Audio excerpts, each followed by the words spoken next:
नमस्कार. आज आपण बाबूराव सरांच्या घरी आलो आहे. ते उत्तम एक मुख्याध्यापक, शिक्षक आणि केंद्रप्रमुख आणि तसेच एक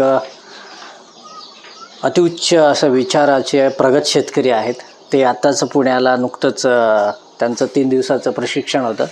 ते प्रशिक्षण घेऊन आले. ते आपलं मशरूम शेती कशी करायची.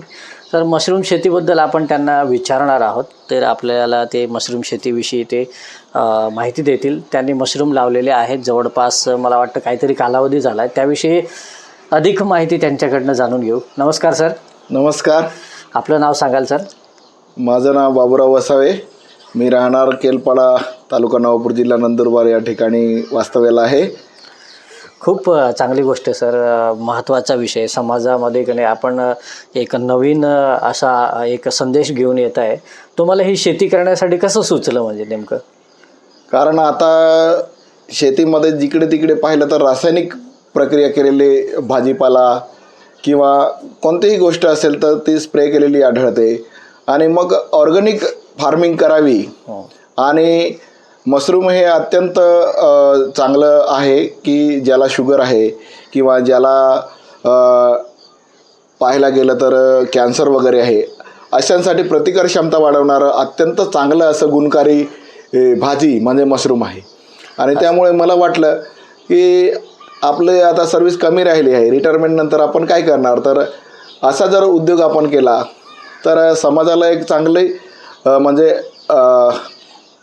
पौष्टिक असं आणि योग्य उत्तम प्रकारची भाजी पण मिळेल, शिवाय आपल्याला पण खायला मिळेल स्वतःला, आणि आपली तब्येतसुद्धा चांगली राहिली. या हिशोबाने मी ते प्रशिक्षण घेण्याचा प्रयत्न केला. खूप चांगली गोष्ट सर. आतापासूनच तुम्ही आताकडे रिटायरमेंट नंतर काय करणार याची तुम्ही म्हणजे कसं एक संधी आणि एक काय म्हणणार आपण तुम्ही संकल्पना करून ठेवलेली, ही तर खूप चांगली गोष्ट.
तर अशा पद्धतीने सरांनी सोयाबीनचा चारा या कॅनमध्ये टाकलेला होता. गरम पाण्यात त्याला भिजवलं होतं.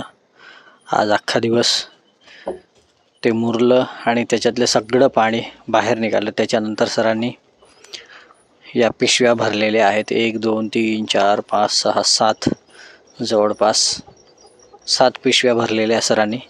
आपण बघू शकता इथं या ठिकाणी मशरूमचे बियाणे आहे. या सगळ्या गोष्टी अशा पद्धतीने कराव्या लागतात. त्यानंतर आपण बघू शकता की या कंडिशनमध्ये हे सगळं करावं लागतं. ठीक आहे.